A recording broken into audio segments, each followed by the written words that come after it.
Live from New Delhi, you're watching DD India Live, India's Voice to the World. I'm Siddharth Bharadwaj. Coming up in the next 30 minutes. External Affairs Minister Dr. Jaishankar delivers closing address at Kautilya Economic Conclave 2025, reiterates secondary tariffs by US on India are unfair, says bottom lines should be respected in trade talks. Heavy rains trigger landslides and flash floods in Nepal. At least 47 killed. Prime Minister Modi says India remains committed to providing any assistance that may be required. Israel agrees to initial withdrawal line, says Trump. Egypt to hold talks on Monday for hostage release. Poland activates air defenses after fresh airstrikes hit Ukraine. Eastern flank NATO members too on sharp vigil.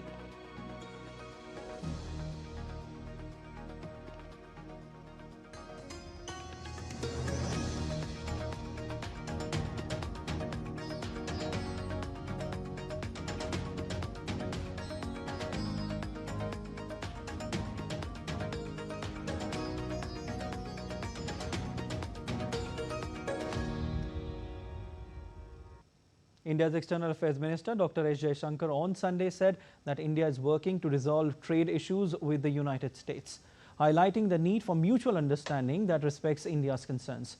Speaking at the 4th Kautilya Economic Conclave, he highlighted the paradox facing the global economy, where current developments are driving both higher risk-taking and simultaneous efforts to de-risk political and economic systems. Whatever happens, at the end of the day, there has got to be a trade understanding with the United States. There has to be one because it is the world's largest market, but also because it is, much of the world has reached those understandings. But it has to be an understanding where our bottom lines, our red lines are respected. In any agreement, there are things you can negotiate and there are things you can't. And I think we are pretty clear about that, and we have to find that landing ground, and that's been the conversation really which has been going on since March. Torrential rains have wreaked havoc across Nepal since Friday, triggering deadly landslides and flash floods that have claimed at least 47 lives, according to government officials.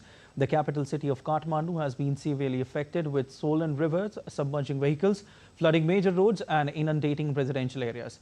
The deluge has effectively cut off Kathmandu from the rest of the country by road, complicating rescue and relief efforts. Bridges have been washed away and key highways blocked, leaving thousands stranded. Emergency services are working around the clock to reach affected communities.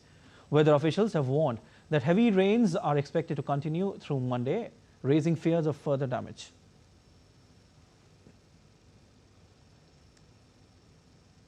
Prime Minister Narendra Modi on Sunday expressed grief over the loss of lives and extensive damage caused by heavy rains in Nepal. In a post on X, PM Modi said, and I quote, "The loss of lives and damage caused by heavy rains in Nepal is distressing. We stand with the people and government of Nepal in this difficult time. As a friendly neighbor and first responder, India remains committed to providing any assistance that may be required."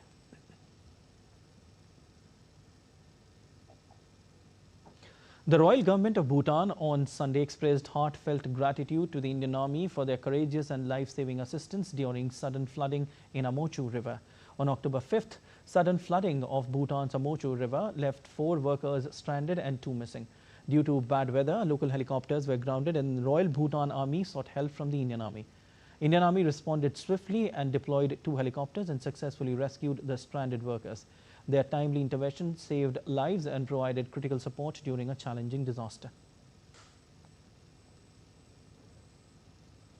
Also, heavy rainfall has caused widespread devastation of India's Darjeeling Hills of West Bengal, triggering landslides that have claimed 13 lives, with several villages cut off due to damaged infrastructure.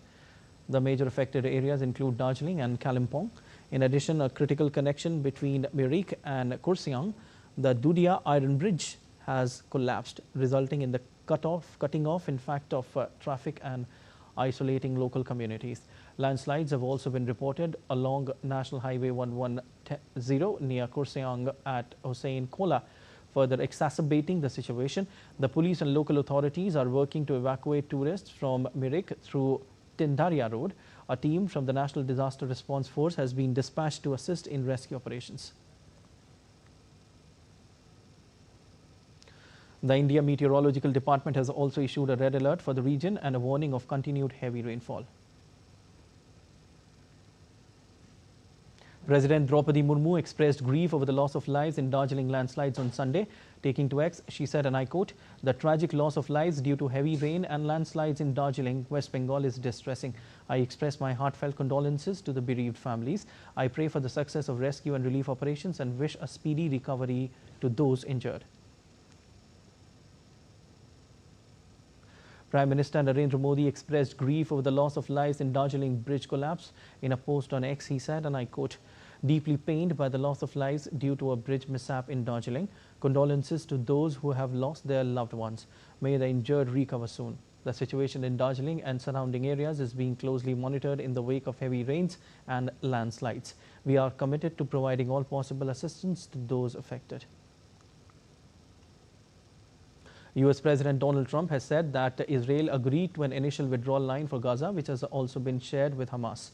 In a social media post on Saturday, Trump said, and I quote, "After negotiations, Israel has agreed to the initial withdrawal line, which we have shown to and shared with Hamas. When Hamas confirms the ceasefire will be immediately effective, the hostages and prisoner exchange will begin, and we will create the conditions for the next phase of withdrawal, which will bring us close to the end of this 3,000-year catastrophe." Thank you for your attention to this matter and stay tuned. Earlier, Trump expressed appreciation that Israel has temporarily stopped the bombing in order to give the hostage release and peace deal a chance to be completed. He mentioned that Hamas must move quickly or else all bets will be off. "I will not tolerate delay, which many think will happen, or any outcome where Gaza poses a threat again. Let's get this done fast." However, the enclave's civil defense agency said Israel carried out dozens of attacks on Gaza City overnight. Meanwhile, Trump's son-in-law Jared Kushner and a senior envoy were heading to Egypt to finalize hostage release details. According to a White House official, Jared Kushner and Trump's Middle East envoy Steve Witkoff are traveling to the region to address the finalization of details on the release of hostages and to discuss the deal pushed by the US president. Egypt will host delegations from Israel and Hamas on Monday, according to the country's foreign ministry. People in several European countries staged pro-Palestine protests on Saturday, condemning Israel's blockade of the Gaza Strip. Thousands of protesters gathered in London's Trafalgar Square, waving Palestinian flags and holding banners to show solidarity with Palestine. A total of 442 individuals were arrested by the Metropolitan Police during the protest. Similar demonstrations took place in Italy and France, where protesters demanded their governments halt cooperation with Israel.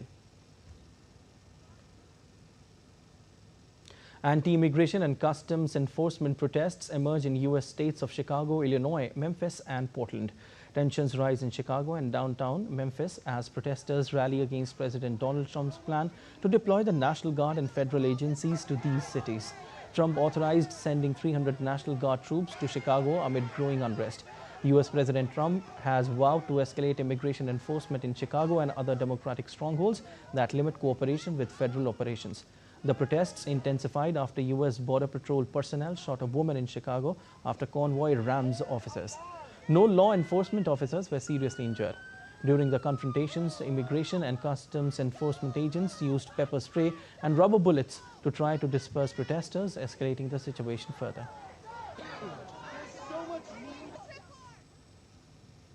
Tension escalates on the streets of Oregon's Portland as demonstrators clash with law enforcement near an immigration and customs enforcement facility.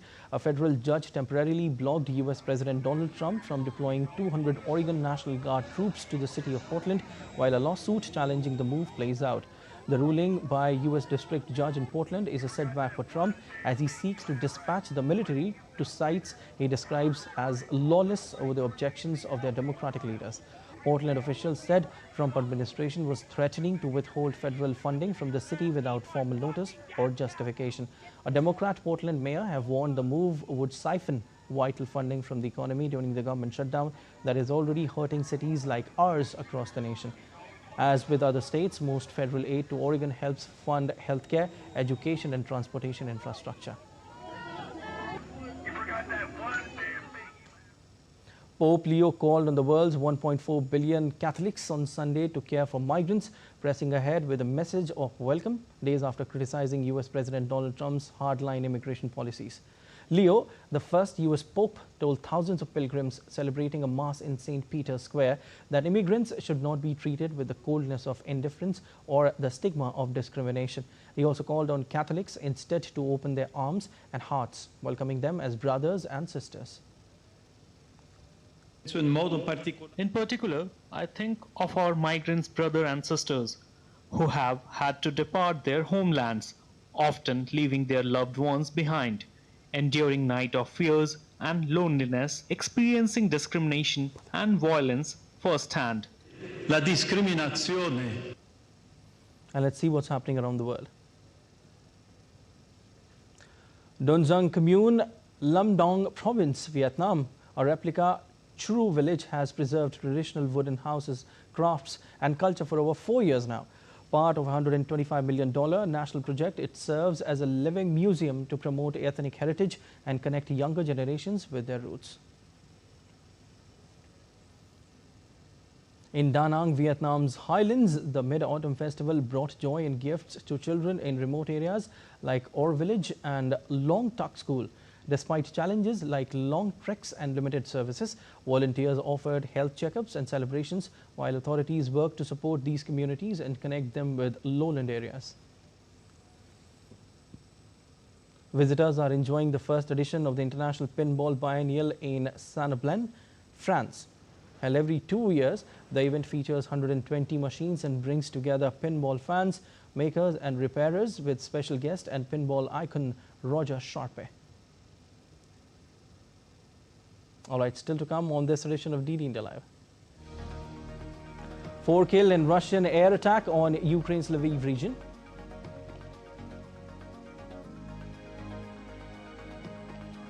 Bitcoin, the world's largest cryptocurrency by market value, hit a record high.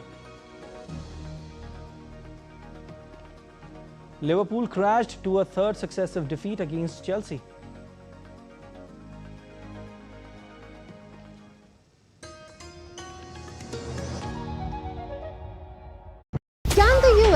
Launch a bombing campaign against Iran. The Philippines vessel suffered structural damage. The saga of child sexual abuse is the United States China's debt trap strategy.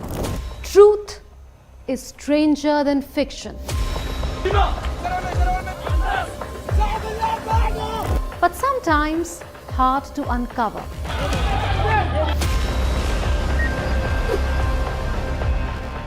Trust us to tell the truth, unadulterated and pure, of every story that matters to you. Remember to save your country. You read between the lines, cut the clutter, and connect the dots to get you the full picture. Watch Connecting the Dots at these times with me, only on DD India.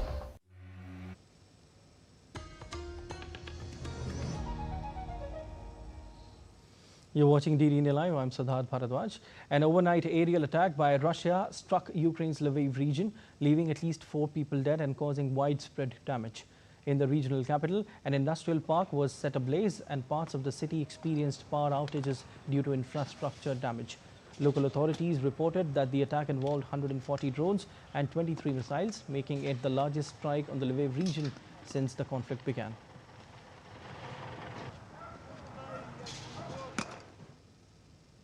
In Ukraine's Zaporizhzhia, 1 person was killed and at least 9 others were injured in a combined Russian strike on Sunday. The attack damaged apartment buildings, leaving residents searching through rubble.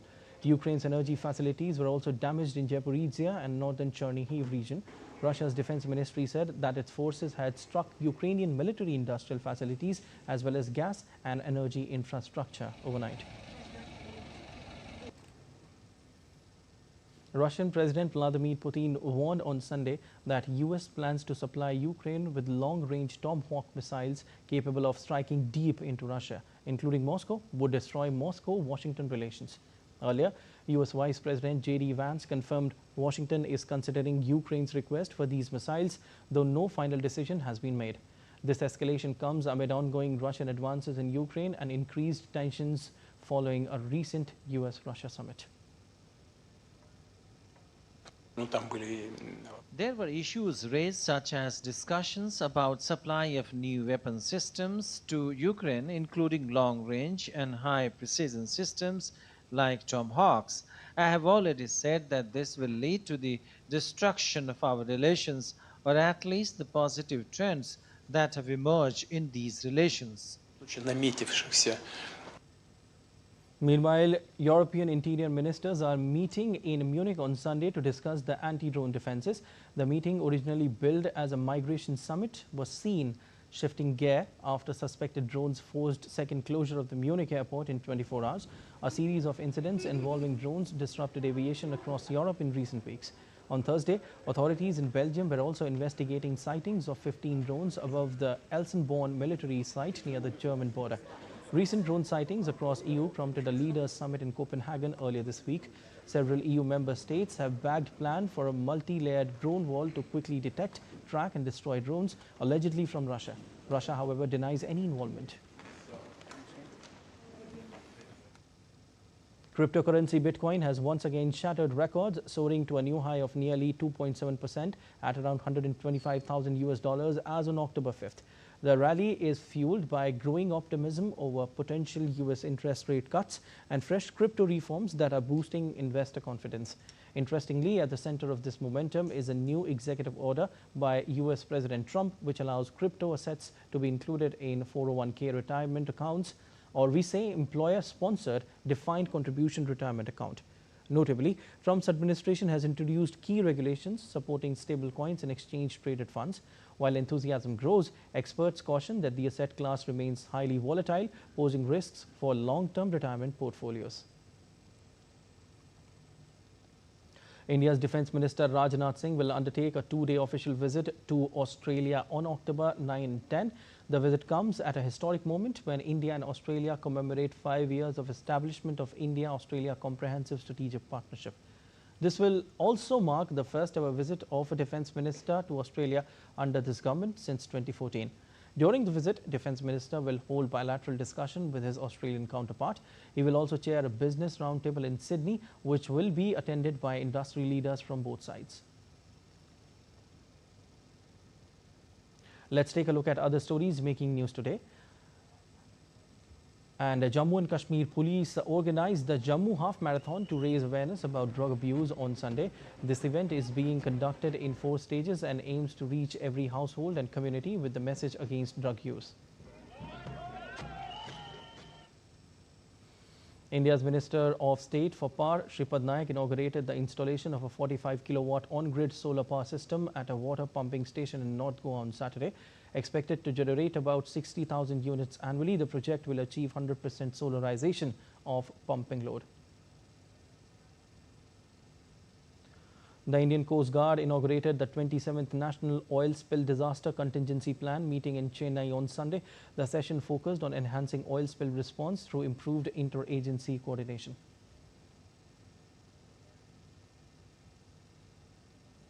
The Ministry of Heavy Industries participated in the Swachhata Hi Seva campaign on Saturday. As part of the campaign, over 2,000 volunteers cleaned 90 target units and 45 public places across the country. The drive also featured waste to art exhibitions, painting competitions and tree plantation activities promoting cleanliness awareness.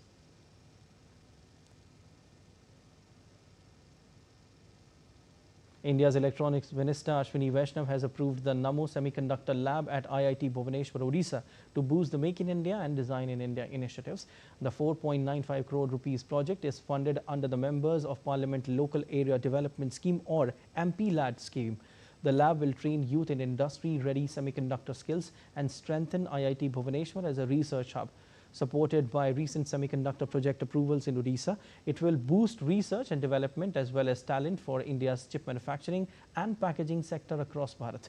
Bharat is home to 20% of global chip design talent. Students of 295 universities across the country are using the latest EDA tools provided by industry. 28 student design chips from 20 institutes have been taped out at SCL Mohali. India's Chief Election Commissioner Gyanesh Kumar commended Bihar's booth-level officers for their remarkable work in cleansing the state's voter list.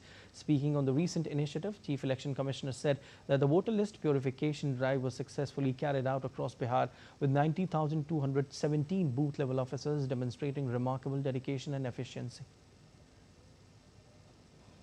मतदाता सूची के शुद्धिकरण का कार्य हुआ और जो हमारे समक्ष बूथ लेवल ऑफिसर्स मौजूद हैं, इन्होंने न केवल अपने बूथ में मतदाता सूची के शुद्धिकरण का कार्य किया, बल्कि इन लोगों के साथ साथ बिहार के 90,217 बूथ लेवल ऑफिसर्स ने एक ऐसा कार्य किया जो कि पूरे देश में अनुकरणीय है। जैसे कि विश्व को बिहार की वैशाली ने ही गणतंत्र का रास्ता दिखाया था, वैसे ही आप सभी लोग मिलकर अब देश को मतदाता सूची को शुद्ध करने के कार्य के लिए प्रेरणा का स्रोत बनेंगे। World number 3 Alexander Zverev accused tournament directors of slowing down courts to help Carlos Alcaraz and Yannick Sinner succeed across all surfaces. The German said that the sport needs to bring back variety. Earlier, Swiss great Roger Federer had said the slower courts allowed players to play the same way on clay, grass or hard courts, adding that he wanted to see Alcaraz and Sinner adjust to fast conditions. But Zverev not only echoed those sentiments but also fired a provocative shot at tournament directors. While Alcaraz has won 6 Grand Slam titles at the age of 22, Sinner has won 4, with the top 2 players splitting the last 8 majors between them. Liverpool crashed to a third successive defeat as Estevao Williams' last gasp tie forced Premier League champions to a 2-1 defeat against Chelsea. Arne Slot's side were rocked by Estevao's close-range finish in the final seconds at Stamford Bridge after making a perfect start to the season with 7 wins in all competitions, including 5 in the Premier League. Liverpool have suffered an unexpected blip with shock defeats at Crystal Palace, Galatasaray and Chelsea. They have surrendered first place to Arsenal, who climbed 1 point above them after beating West Ham.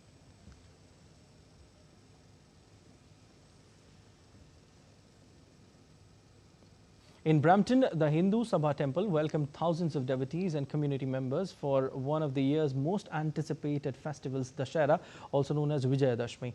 The celebration featured prayers, cultural performances and a dramatic staging of Ram Leela, culminating in the burning of towering effigy of Ravan. Our reporter Tarun Paul Singh brings us the sights, sounds and spirit of this remarkable celebration of the victory of good over evil. Reporting from Hindu Sabha Temple in Brampton, Ontario, where a grand Dussehra celebration took place. The temple ground transformed into a vibrant festival arena as thousands from the community gathered to mark the triumph over good over evil. Dussehra, also known as Vijayadashmi, commemorates Lord Rama's victory over the demon king Ravana, and tonight that ancient story came alive here in Brampton. Festivities kicked off with traditional Ganesh Puja led by temple board members. Chanting and ringing of bells, prayers were offered to Lord Ganesha for a auspicious start to an event. This was followed by a soulful Bhajan Sandhya performed by the Hindu Sabha Bhajan Mandali. Devotees joined in singing classical hymns. The atmosphere was filled with music, clapping and fragrance of incense, setting up a pious tone as dusk approached. I love to do seva because in our culture it says whenever you do some good for others, it's very good for you as well. Attention turned to main stage for a special Shiv Shankar Basamarti, a ritual worship of Lord Shiva involving sacred ash. Temple priests ignited camphor flames and offered holy ash, the glue illuminating the revered faces in the crowd. The air echoed in the sound of conch shells and prayer, creating a truly immersive spiritual experience. Actors in elaborate costumes dramatized scenes from the epic Ramayana. the audience watched in rapt attention as Lord Rama, his wife Sita, loyal Hanuman, and the villainous Ravana were brought to life. The performances, complete with traditional dialogues and lively background music, had spectators cheering at heroic moments. Each scene built that anticipation for the final battle, a vivid reminder of why Dussehra is celebrated.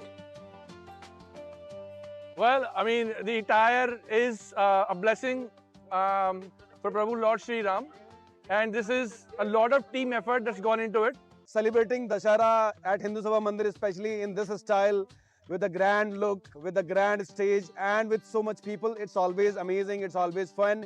So that before we started practicing, I didn't know what Das Avatar was.